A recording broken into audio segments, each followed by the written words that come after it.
Is that a burnt orange 1993 station wagon? Or is it...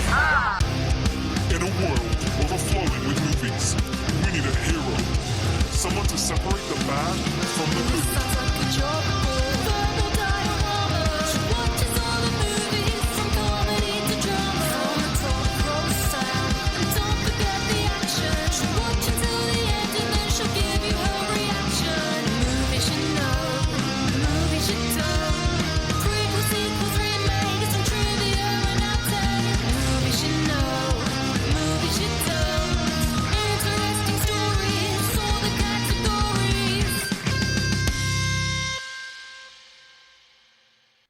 Hi everyone, I'm Em and welcome to Verbal Diorama episode 104, The Mitchells versus the Machines. This is the podcast that's all about the history and legacy of movies you know and movies you don't. And yet again, a huge hi and welcome to you all, whether you are a returning listener or a brand new listener to this podcast. Basically, no matter how you got here, I'm so grateful that you are here. Thank you for being so. And as always, thank you to everyone who has listened to previous episodes and provided feedback for previous episodes. So I recently released episodes on Deadpool and also The Frighteners as well. And people love both of those movies for very obviously different reasons. And then, because I like to try and keep the selections on Verbal Diorama a little bit fresh, I don't like to try and do the same things over and over if I can help it. So again, something completely different to both Deadpool and The Frighteners, although I do think Deadpool would very much like the robot superhero landings in this movie. It's obviously the Mitchells versus the Machines, and I adore this movie for all the reasons that I'm going to talk about. I think this is a pretty perfect movie. It's by far my favourite movie of the year so far. No hyperbole either. I absolutely love this movie. Obviously, I love it because it's animated. I'm a huge fan of animation, but also the fact it's super fun as well. It made me laugh so much the first time I saw it. And I can tell you, I've seen this movie 4 times already this year so far. It still makes me laugh. I'm still a little bit obsessed with how brilliant it is. So when I was planning out the schedule for July, as soon as I saw this movie, I knew that I had to have it in the schedule. I had to talk about this movie as soon as possible. I'm actually going to be seeing it a 5th time this weekend as well. Obviously the weekend after I'm recording this. So by the time this episode is released wide, I will have seen this movie 5 times. And every single time I get something new out of it, I love it so much. And, you know, I just want to jump straight into it, really, because there's only really one thing to say to introduce the trailer. And that simply is, behold, the twilight of man. Let it begin. The last humans must be here somewhere. Wait. They're coming.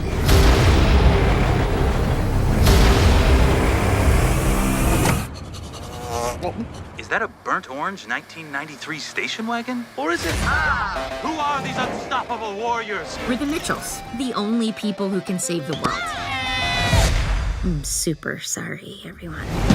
Let me introduce myself. I'm Katie. I'm sort of a weirdo. My parents haven't figured me out yet. To be fair, it took me a while to figure myself out. My brother, also weird. Hi, would you like to talk to me about dinosaurs? No. Okay, thank you. And my mom. Katie face cupcakes. All of us, really. How about we put our phones down and we can make 10 seconds of unobstructed family eye contact. Starting now.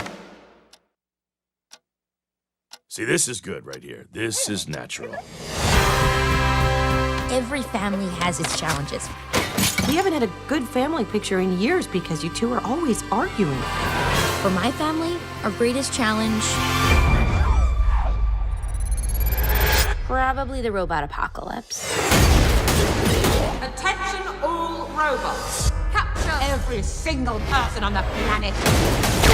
Yeah! What would a functional family do? Butterfly formation. Yeah! First. So we just do that, right? Who's behind this? Pal? I gave you all boundless knowledge, and you treated me like this. Poke, poke, swipe, people left. It's a must. Save the world. Katie, we're gonna do this together. Mitchell family on 3. No. God, Sorry. you said 2. 3. You had Sorry. to count up. 1. Mitchell family! Find them now. Everything with a computer chip is alive! Mitchell's engaged. 10 and 2. There you go. My daughter, listen to me! Mitchells have always been weird, and that's what makes us great. Hold on a second. What's a Furby?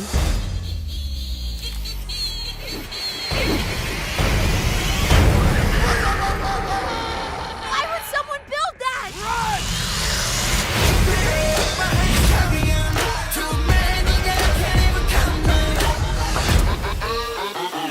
Creative outsider Katie Mitchell is accepted into the film school of her dreams and is eager to leave home and find her people, when her nature-loving dad insists on having the whole family drive her to her school and bond during one last totally not awkward or forced road trip.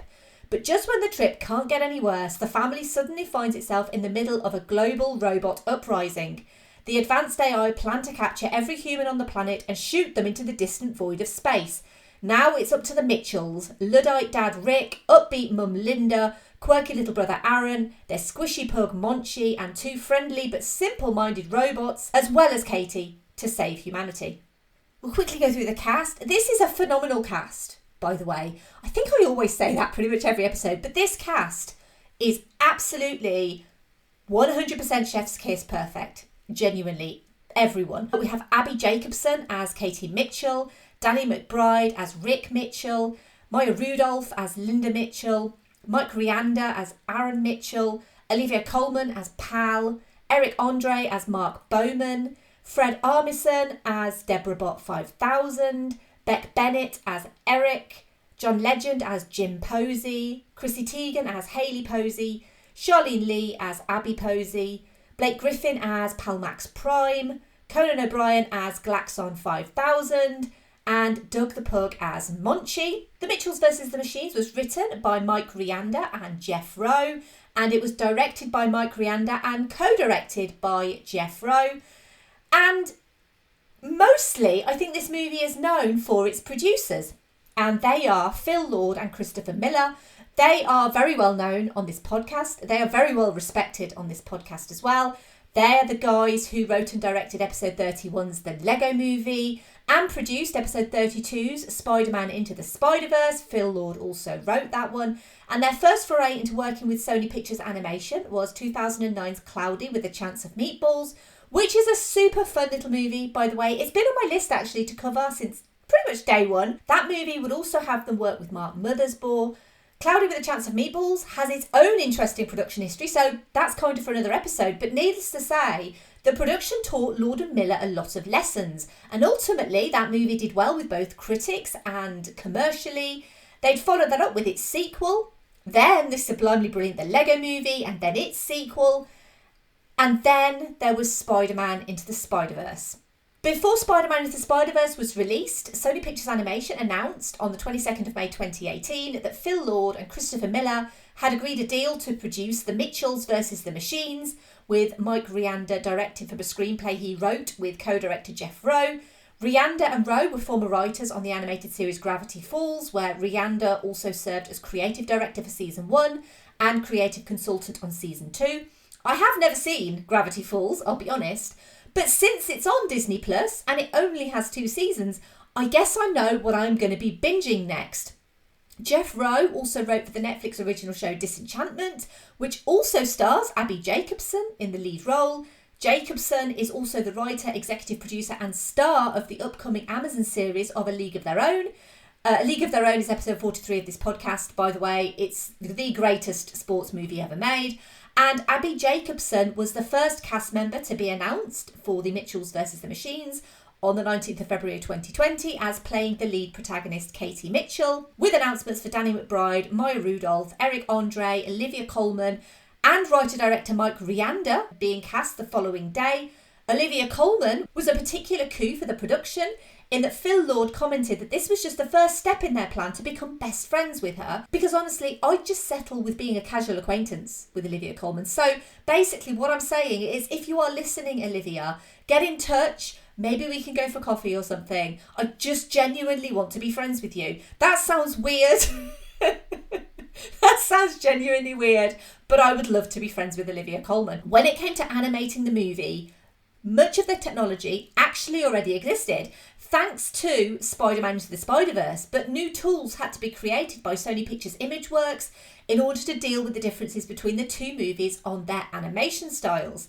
The Mitchells vs. the Machines enlisted the help of CG supervisor for Spider-Man Into the Spider-Verse, Michael Lasker, in order to make a hand-painted watercolour style to mimic the traditional 2D art within a 3D CG environment. Unlike Spider-Verse, the Mitchells vs. the Machines wouldn't have previous material to use as inspiration, and one of the major themes of the Mitchells vs. the Machines is how humanity is connected to our flaws, as well as the theme of tradition versus technology. The animation style harkens back to the flaws of old traditional animation and is very reminiscent of its hand-drawn concept art. There's so many bits online where it shows the hand-drawn concept art. It's so beautiful and so remarkably similar to what actually came out in the end. It's just, this movie just blows my mind. It's so gorgeous. As soon as I saw it, the animation style just popped out straight into my mind and just kind of stayed there.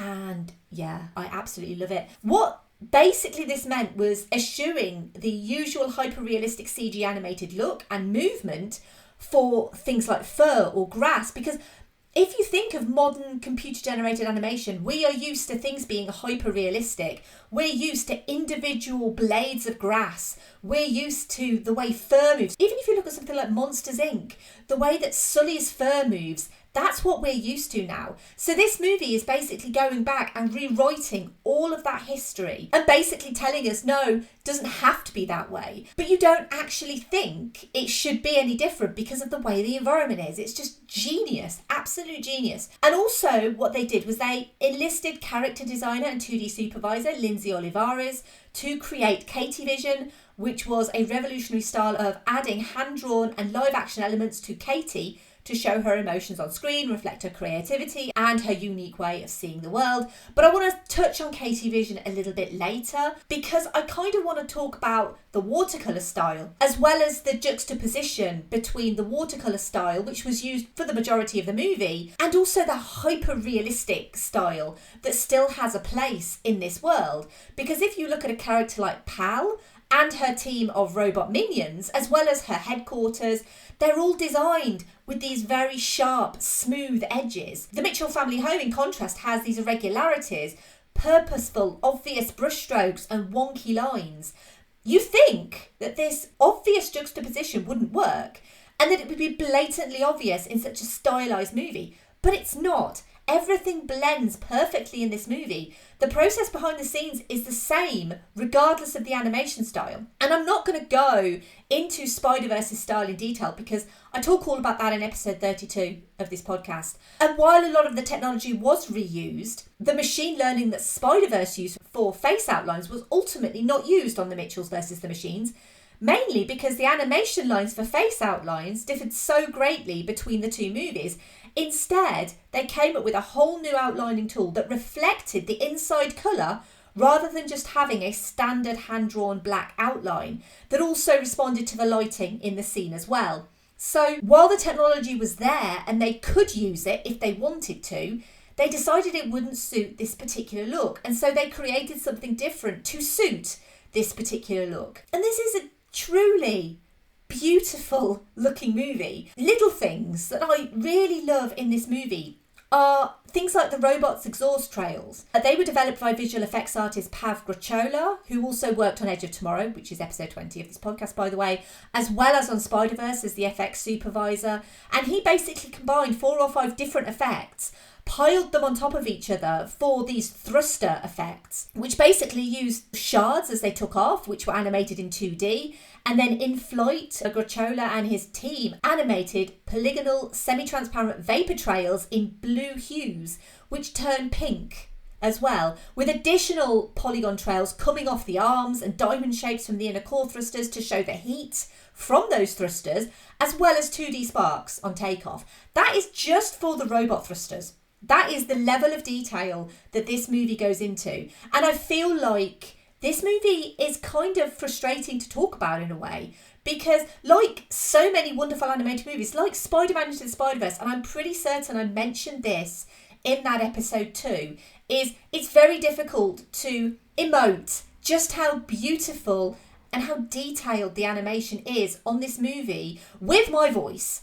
I do not have the language, I do not have the vernacular to actually describe every single detail of why this movie is so perfect. So it's really frustrating for me actually to sit here and talk about the wonderful details in this movie, because I can see them in my head and I can see how truly wonderful it all is. But unless you've seen the movie, it's really not going to make a great deal of sense. So I really hope if you're listening to this, you have seen this movie. And if you haven't, please go and see it. It's on Netflix. It's literally available for free, obviously with a subscription, on Netflix. You have no excuse not to see this movie. And it is perfect. I don't think I can stress that enough, how perfect this movie is. The other thing that I love is when the robots glitch. So you have Eric and Deborah Bot 5000, who are genuinely the bestest boy robots that you will ever find in your life. Heads often end up backwards when they glitch, which adds obviously a layer of physical comedy to the voice work, which the voice work in this movie is just, perfect. But it gives additional personality to both Eric and Deborah Bot 5000, as well as Pathos as well, and the ability to go against your programming. And that's something that the robots learn to do. It's something that Rick learns to do as well. Probably the robots actually do it a lot better and a lot quicker than Rick does. Speaking of robots, I can't not talk about the stealth robots, because they are completely different to the very traditional Asimov style robots that we see. They obviously move in a very unusual way. They can slice themselves up geometrically and they can rebuild themselves. They can warp into a new place. They were developed using brand new tools, which basically broke them apart differently every single time. They used a super simple body rig, but basically they could be dissected differently. And this meant that no stealth robots shared poses or animation. And because of this, the animation was often unstable and needed a lot of work to render correctly, because it was very obvious that these instabilities would basically make them respawn randomly. And that was something that they really worked hard to get a grip on, because you need all of these geometric shapes to come out and go back in the same sort of place as they were before. Ultimately, the art of the film looks pretty much exactly like the finished product. The concept art made it into the film, which often isn't the case for animated movies. The fact that this movie maintained its illustrative quality throughout makes it really quite remarkable. Lindsay Olivares was one of the first artists hired. Her concept drawings were exactly what the team were looking for. All the flaws in those designs were worked into the movie, as well as the clear love for the project. This is a movie that has purposeful flaws in the animation, in the way that everything looks, but it also has all of the love that the people making this movie, it was famously made by a bunch of weirdos, and I'm so glad it was made by a bunch of weirdos, because if it was made in the general studio system that most things are made, it would not be this good. We need this sort of creativity in Hollywood. I'm so glad that we got it in this movie. And it was very clear that the love that went into this movie, because the team had just finished Spider-Verse, they had the base technology available to achieve all of these amazing things with this beautiful watercolour look. Katie's films also have a journey to them. She starts off with puppets, which is actually real life puppet work, which everyone listening to this knows how much I love puppets. And then her style basically evolves. So she starts off with very simple techniques of filmmaking, and she evolves to things like wind machines and green screens. The movie even goes as far to make sure that a little green tinge still exists around the edges, because the audience has to believe that Katie is good enough to get into film school, but not too good to not be a college-age kid interested in a career in film. And Katie Vision is the way the movie shows Katie's expressionism and creativity, using 2D cartoons and images to show her emotional state. In fact, it was hard for Lindsay Olivares who was responsible for Katie Vision to not go crazy on these concepts and ideas, to truly be the Katie Mitchell of the production. And it is very much like an old school collage of different images and ideas to just encapsulate Katie's frame of mind at the time. And it's so unique in this movie. No other movie does this. I think it's going to be something that a lot of family animations are probably going to take on board. I feel like this movie is such a stepping stone for other studios to emulate. And genuinely, I mean this from the bottom of my heart, I love Disney and Pixar, but I feel like both are a little bit stale at the moment. I feel like they know what sells and they know what people expect of them. But I feel like with Sony, they kind of going so above and beyond of what we expect of them. We didn't expect Spider-Man Into the Spider-Verse, and then we got it, and it was just so perfect. And then we didn't expect the Mitchells versus the Machines, and then we got it, and look at what we got. It's just mind-blowingly brilliant. And the thing that made me laugh the most in this movie, I laugh a lot at this movie, and I cry a lot at this movie as well, but I mainly laugh. And the thing that made me laugh the most was the Furbies. Now, I remember my sister having a Furby, and it was terrifying. So I don't know why I find the Furbies so funny, but the Furbies were actually the most photorealistic aspect of the whole movie. So the regular sized Furbies are matched in an illustrative way to actual Furbies, but the world's largest Furby, genuinely, why would they make that? But they had to make it look and feel like this Furby had weight and a genuine sense of dread. How the world's largest Furby has Godzilla-style breath, I have no idea. But you know what? It's a really cool visual, and I don't care that Furbies don't have Godzilla breath. I don't care. So for the huge Furby, they wanted him to be convincingly 20 to 30 foot tall, but not be too distracting with too many moving parts, because obviously Furbies, they don't have moving parts. They literally have eyes that open and beaks that open, and that's it. Also, the world's largest Furby, also voiced by director Mike Rianda, who voiced a lot of things in this movie. And genuinely, what a guy. I mean, look at what he did. Obviously, there's no point me doing it now because this episode's come out, but I would have loved to have talked to Mike Rianda. I bet a lot of podcasts would like to talk to him. I would love to talk to that guy because, I love this movie. Anyway, so permission obviously had to be sought from Hasbro to use Furby, and before this was given, alternative toys were storyboarded, including an Immortan Joe style leader called Tickle Me Melmo, who had a propensity for evil one-liners before accidentally being tickled into submission. This is not the only Mad Max Fury Road reference the movie has either, which is very interesting. But Tickle Me Melmo didn't sway the studio because they actually wanted Furby. And permission to use Furby took longer than expected, mainly because finding the right person to actually speak to at Hasbro wasn't easy. And obviously Hasbro were very keen for Furbies to be portrayed in a certain way, so original plans to have them spilling the blood of the innocents and wanting to feast on human flesh. So I made myself laugh there. So those ideas were culled. We all know that Furbies do, in fact, feast on the flesh of humanity, but Hasbro do not want that to be public knowledge, so that is just between me and you. And obviously they had to act like Furbies, so the way that their eyes open and the talking patterns, as well as the fact that Furbies are not particularly elegant toys. You know, they're a bit jolty. There's no fluidity to their movement. They are very creepy little things, but they have a very specific pattern of motion, which was very easy for the animation team to replicate. And actually, Mike Rianda fully expected movie tie-in Furbies, but unfortunately, nothing ever came of it. So it seems like that although Hasbro were cool to have Furbies included in the movie, this is obviously the original style of Furby as well. Furby Connect, which is the latest version of Furby, I believe that was discontinued in 2018, although you can still get them. But the classic Furby look is long gone. And I feel like, what a missed opportunity at merchandise, because would I have bought a Mitchells versus the Machines Furby? Probably. I don't know if Jess would like it. I think she would hate it. But at least she'd be able to protect me from the fact it would feed on my flesh. Oh, I love this movie.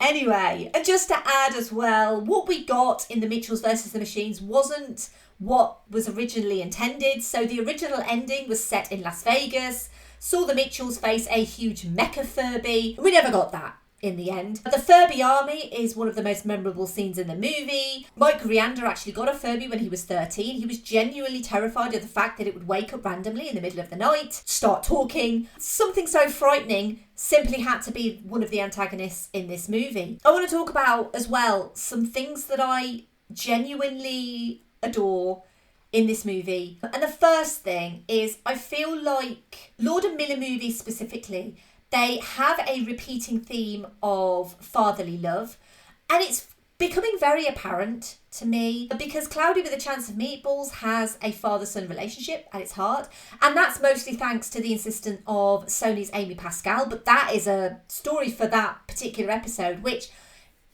if there's a demand for Cloudy with a Chance of Meatballs, I will definitely bump that up the schedule because I think that movie is brilliant. The Lego movie is obviously based around a father who doesn't want his son to ruin his precious collection of toys. Spider-Man Into the Spider-Verse has a father who genuinely wants the best for his son, doesn't want his son to get into the same life of crime that his brothers got into. And while many of these relationships are strained and difficult, ultimately, they're fathers who love their children. Unlike many family movies where fathers are mostly disconnected or emotionally or physically absent from their child's lives. And the estranged father trope is something that Steven Spielberg was particularly remembered for. But I really love the fact that this movie goes out of its way to portray Rick as just a really loving father who just doesn't understand his child. I'd also be remiss if I didn't mention dog, pig, love of bread. Because in a first for animation, which usually gets humans to voice animals, Monchi is voiced by the official most followed pug on the internet. He has a combined 13 million followers across all of his social media accounts. He is 9 years old. His name is Doug the Pug. Doug the Pug made his acting debut in The Mitchells versus the Machines. Every bark, every snore, every general doggy noise from Doug was recorded for the movie. Obviously, Doug was the diva of the cast. He only wanted certain treats in his trailer, only drinks room temperature Evian, but otherwise, I'm assured he's very down to earth. Doug is also a New York Times bestselling author, a 2-time People's Choice Award winner for the Animal Star of the Year, no less, and has his own line of merchandise. But when he's not voicing characters in film, Doug can be found at his home in Nashville, Tennessee, with his best friend and owner Leslie Mosier. Mike Rianda, whose childhood pug Monchichi was the basis for the character of Monchi, wanted the integrity of the voice work to extend to the family dog, and Monchi visually is based on old family photos of Monchichi. Human voices didn't work for the character, and so Mike Rianda reached out to Doug's owner, who agreed to allow Doug, who is honestly the most famous actor in the movie by far, to lend his voice to Monchi to give it that added authenticity. And because of the pandemic, Doug recorded all of his lines at home. And if you're wondering, because I was, if Doug got an outfit to dress up as a little gentleman, then a fashion designer in London did create a special pug harness based off the little gentleman suit just for Doug. I can't find any photos of Doug as the little gentleman, but please, I implore you, if anyone has a photo of Doug the Pug as a little gentleman, please send it to me. I just want to see Doug as a little gentleman. I would love that because I love when they dress Monchi as a little gentleman. It's just one of the best scenes in the movie. And one of the best things that I read about this movie is, so when Doug watched the movie and when he heard Monchi bark, Doug barked at Monchi. So really, Doug was replying to himself. Oh, so cute. I love Doug. Is there anything that I don't love about this movie? No. Now, I need to talk a little bit about Katie Mitchell because Katie, genuinely one of the greatest protagonists ever put to screen. She introduces herself with the fact that she's weird and her parents don't get her, which honestly, I think most of us can relate because teenagers are for the most part weird. And when you're a teenager, with your rampant hormones and your impending adulthood looming, a lot of the time you don't relate to your parents. They might want something different for you, or simply they're just worried about how you're going to make it in the world. I was the weird kid, so I was immediately endeared to Katie, and the fact that she's creative, she's unsure, she wants to find her people. But obviously, in this movie, Katie is openly queer as well. And what I love the most about this movie is the conflict between her and Rick is never to do with her sexuality. It's just the difference between teenagers and their parents. So while she and her family end up on this journey of family discovery and love and acceptance, it's never because of her sexuality. It's accepted. That's just who she is. And while Katie Vision makes use of plentiful rainbows, her official sexuality isn't even mentioned until the end of the movie. It's just been there this whole time. But most importantly, she's not defined by it. That's who she is. And we assume that she and Jade are official. And that's really great to know.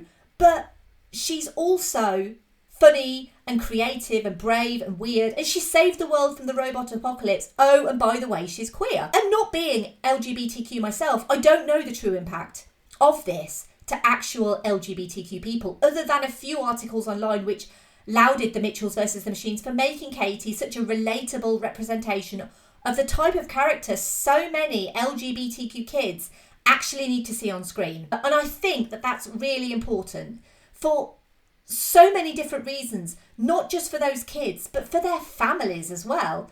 Just to see that, you know what, it doesn't matter. Because at the end of the day, no matter what your sexuality is, you can still save the world from the robot apocalypse. And by God, please do save the world from the impending robot apocalypse. Please do. This is a movie that warrants repeat viewings. Like I say, I've seen it 4 times. I'm going to be seeing it a 5th. There are so many little Easter eggs from the fully developed robot language, which I'm not going to go into because there's so many articles online about the robot language, deciphering all of these little codes and messages. It's just so intricately detailed. Katie's scribbles, including her pitches for a sequel, which include The Mitchells versus the Aliens, The Mitchells versus an Army of Clones, The Mitchells versus the Concept of Death, and The Mitchells into the Furbyverse, which, please God, let that be the sequel. Her The Shining Pattern socks, a Wes Anderson-inspired Lawn Wranglers pin on her backpack, a Dr. Strangelove pin. Her movie parodies include Monchi, Fear Eats the Soul, and Fear and Loathing in Central Michigan. I mean, there's so much. There's so many little details in this movie that just make you realise just how much love and thought went into this. I mean, oh, it's just mind-blowing. Mind-blowing. Mind-blowing. Genuinely brilliant. Let's move on to the obligatory Keanu reference. This is a part of the podcast where I try and link the movie that I'm featuring with Keanu Reeves. And this one was easy, actually. Not often will I say that linking Keanu to an animated movie is easy. But, you know, Keanu has also taken on the machines because he did so in The Matrix and its substandard sequels. But I'm only really going to reference The Matrix in this. It's not really the same, and I grant you it's not really the same. It's not really a robot apocalypse, but it's still man taking down the machines, and so I think it's valid. Let's talk about the music, because this score, Mark Mothersbaugh's score, is just a slice of joy. This isn't the first time that he's worked on a Lord and Miller production, having also worked on Cloudy with a Chance of Meatballs, 21 and 22 Jump Street, the Lego Movie 2, the second part, as well as, very obviously, if you compare the scores for this movie, Thor Ragnarok. He's also confirmed to be returning for Thor Love and Thunder. He also worked on video games like Crash Bandicoot and The Sims 2, which I did not know, and now I'm blown away. There's all sorts of music in this movie. Sigur Rós features twice on this soundtrack. There's also a little bit of T.I. and Rihanna as well. But mostly, I think this score is amazing. Genuinely, I think it's so perfect for the movie. And there's nothing wrong with this movie. There is nothing wrong with it. Throughout production of this movie, it was called The Mitchells versus the Machines. And when it came to this movie being released and promoting it, Sony announced the name would be changing. So originally it was scheduled to be released theatrically on the 10th of January 2020, and then the movie was delayed to September 2020 because of the pandemic, and it was going to be renamed Connected. So Mike Rianda, who has a very personal connection to the movie, considering he kind of based it off his own family, felt very strongly about this change.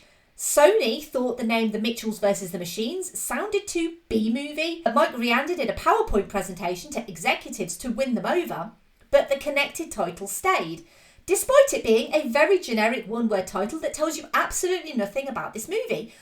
And obviously the pandemic really changed the fortunes of this movie. You could argue for the better, you could argue for the worst, but with the movie's release halted, Mike Rianda obviously feared the worst, because no director wants their beloved project languishing in release limbo. However, Sony decided to sell the distribution rights to Netflix in January 2021 for a reported $110 million, with Sony retaining distribution rights in China. 2 months later, Netflix announced the movie would be released on the 30th of April 2021, and it would be yet again called The Mitchells vs. the Machines, which is a much better name. Netflix agreed, Mike Rianda agreed, and actually, Mike Rianda felt that the decision got them off on the right foot, despite the movie not having the theatrical release that it obviously wanted and deserved. I really want to see this movie on the big screen, and I'm really sad that we're never going to see that. I really hope that one day we will get to see this movie in cinemas as it was intended, because it's a beautiful movie and I just can't imagine what it's like seeing it on the big screen. I really want that. I want that for me, and I want that for this movie, because the team behind this movie really deserve that theatrical release. And now, usually at this point, I'd be telling you about box office figures, but this is the first Netflix movie featured ever on Verbal Diorama, so box office takings don't exist. We know Sony made 110 million-ish from the sale of the rights to Netflix, and we know that the movie had a $50 to $100 million budget. The exact budget is unknown, and therefore that's only an estimate, but we can gather that Sony made money from the sale, and obviously Netflix would have shouldered any additional marketing costs. What we can ascertain is based on Nielsen ratings, and that the debut of The Mitchells vs. the Machines captured 853 million viewing minutes, making it the most watched programme on any major US VOD service during the week of the 3rd to the 9th of May, where it took the #1 spot in the Nielsen rankings. And just for some quick maths, for a 114-minute movie, 853 million viewing minutes translates to approximately 7.48 million complete streams of the movie in that first week or so, just in the US alone. Now, that's not completely accurate, because there will be some people out there who only watched half an hour of this movie. I don't know who that person is. I am going to find them Linda Mitchell style, and I am going to make them watch the rest of it. But there obviously will be people out there, and there will be people that watch this movie repeatedly, like me, and like my nephew, who loves this movie. And I'm so proud that my nephew loves this movie, because, you know, he's got really great taste in movies because he gets it from me. But my nephew has seen this movie so many times, I think my sister is sick of it. I don't know why, because it's perfect. So yeah, take those figures with a massive pinch of salt. But this movie did okay on Netflix. Like I say, it is still available, and you absolutely should watch this movie. And I can only hope that one day we will get to see this on the big screen. That is my one wish. If I had a genie, that's what I would wish. The Mitchells vs. the Machines was highly critically regarded. It has a 98% on Rotten Tomatoes, 80 out of 100 on Metacritic. It was praised for its visual style, frenetic energy, funny, feel-good story, engaging characters and voice cast, as well as making Katie an openly LGBTQ lead character in a family-orientated animated movie, and not making her sexuality part of the conflict with her father. Obviously, we don't know anything about awards, and we don't know anything about sequels. I hope that The Mitchells vs. the Machines gets both of those things. But we're going to move over to social media thoughts, and we're going to start with, as always, the patrons. I like to know what everyone thinks of these movies. So we're going to start with, as always, Andy. So Andy says, there were 3 movies/shows that have been recommended to me or have been insisted upon me in 2021 with varying results. Zack Snyder's Justice League, a film where Zack Snyder spent 4 hours in the sandbox hogging all the toys and forgot to actually give characters depth or motivation because he was too busy trying to make Superman evil. Invincible, dull, been there before superheroing that pretty much showed what would happen if you turned Superman evil. The Mitchells vs. the Machines, a film that had the same fun, frantic energy of Into the Spider-Verse, complete with various animation design concepts. A film that never forgets its main motivation is to bring the family together, even if that family will now include 2 robots. I had chosen this as a movie to watch with the kids. My 13-year-old scoffed at first, but later thanked me for having her watch it. A fun movie that deserves the label of the best animated movie of 2021. Sorry, Luca, but you're a close second. And thankfully, nobody tried to turn Superman evil. Obviously, I'm going to give a plug to Andy's podcast, Geek Salad.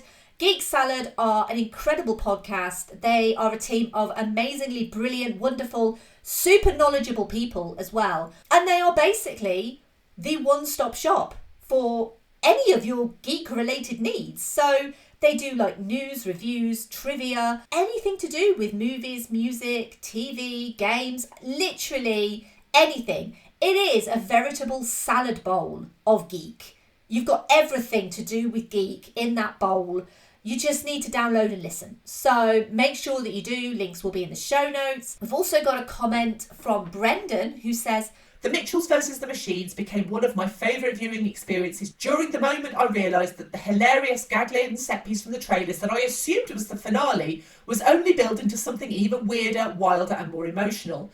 The Mitchells vs. the Machines combines the gag-a-second pacing of the Lego movie with the creative animation styling of Into the Spider-Verse. I can't wait to see what the directors and super producer duo Phil Lord and Chris Miller get up to next. Me too, Brendan. I'm just so excited to see what's coming next from all of these people. And we also have a comment from Dan who says, not only a great animated movie, which it most definitely is, but also a great action movie, a great family drama, a great buddy comedy, and a great road movie, Move Over Fury Road. It has great characters, great visuals, and a great story. Even if you have to endure the same tired technology and social media bad trope, I am never leaving home without my number 3 Robertson again.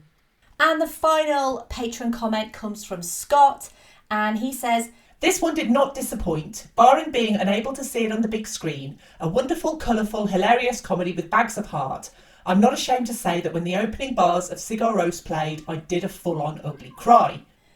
And Scott is one of the hosts of Monkey See, Monkey Review, a podcast about basically a group of lovely guys enthusing about film, and they are all lovely. So make sure you have a listen. Links, as always, in the show notes, and always a massive thank you to the patrons for commenting on this episode. We're going to move over to Twitter because, you know, we've had quite a few actually on social media for this movie, which, to be honest, I was kind of expecting because everyone I speak to really likes this movie. So we're going to start with Twitter, and we're going to start with @ConnectionsCult, who say, a must watch for film nerds, I loved it.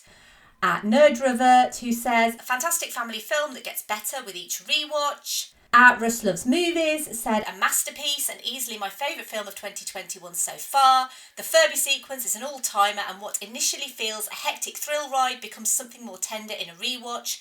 Love it. Also, Aaron Forever.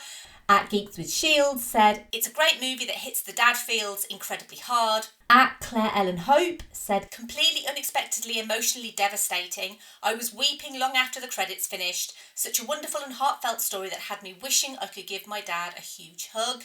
And at Kids Watching said, love the style of animation, love the story, whole family loved this movie, that's it, end of. Moving over to Instagram, we have at SassyLassie76, who says, I love this movie. My 8-year-old son and I watched it when it premiered, and when it was over, my son talked non-stop about how much love the family had for each other and how hard they fought the machines. For me, the first thing that stood out was the animation. The bright colours and variety of designs stood out.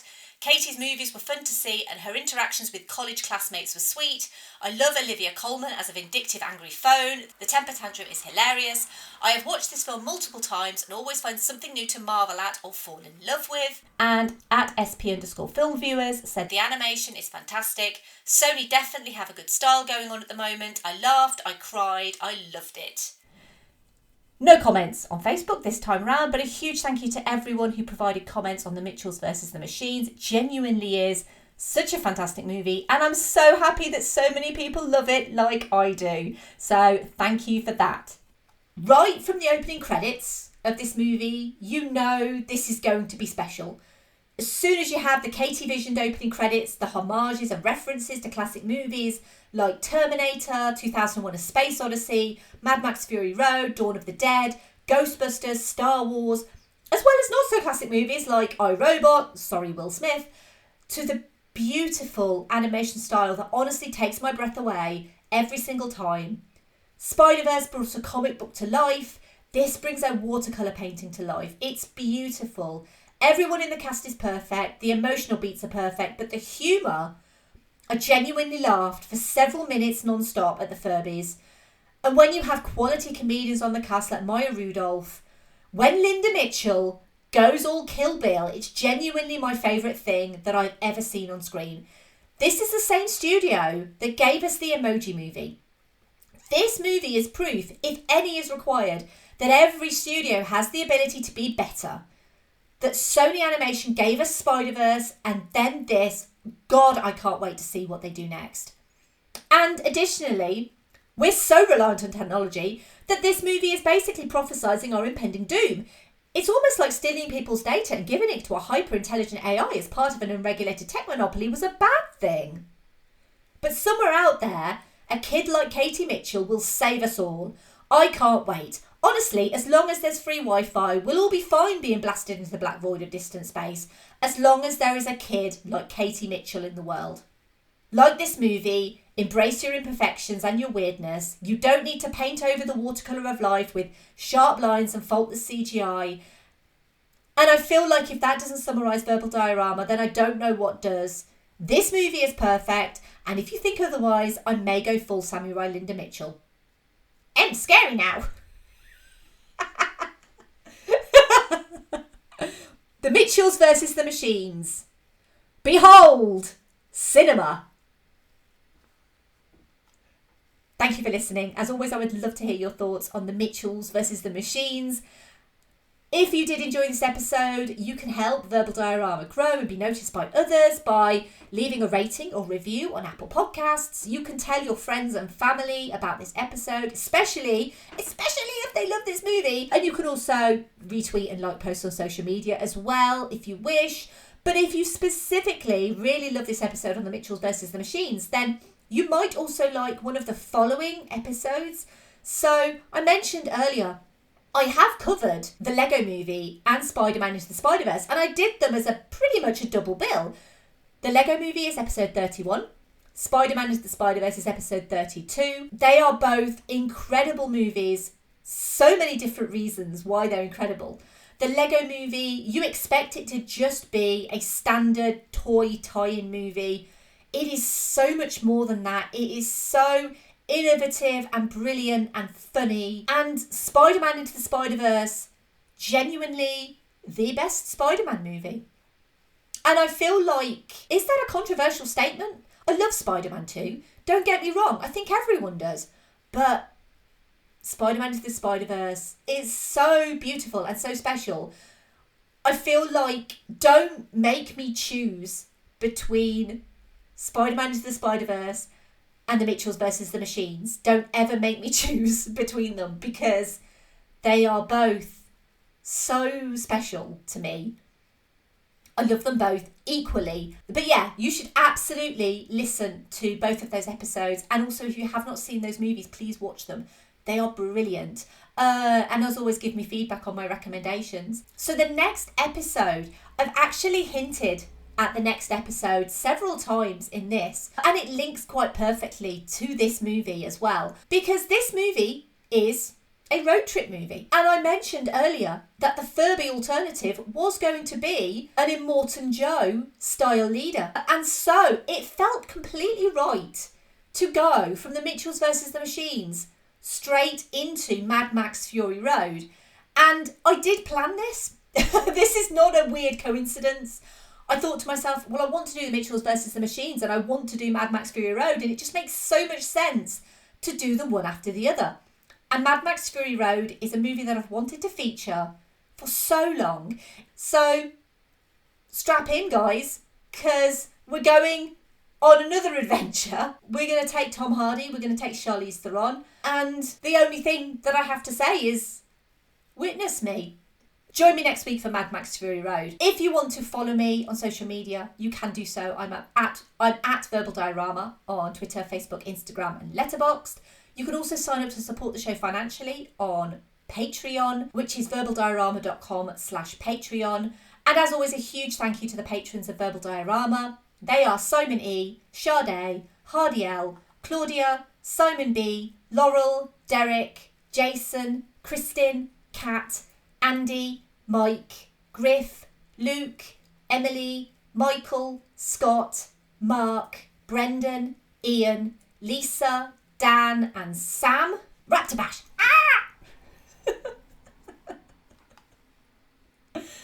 I also have a merch store, verbaldiorama.com/merch, which is going to be updated very soon, by the way, with a new merch store.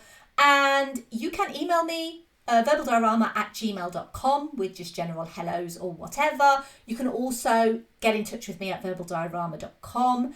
And you can also pop over to Film Stories. You can check out the magazine, the articles that I write. And I have written an article on Film Stories on the Mitchells versus the Machines.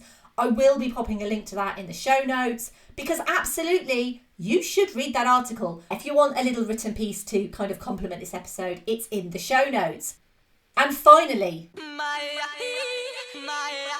what you need to do is be thankful for the life you got, you know what I'm saying? Stop looking at what you ain't got and start being thankful for what you do got. Let's get it to him, baby girl. Hey! That's right.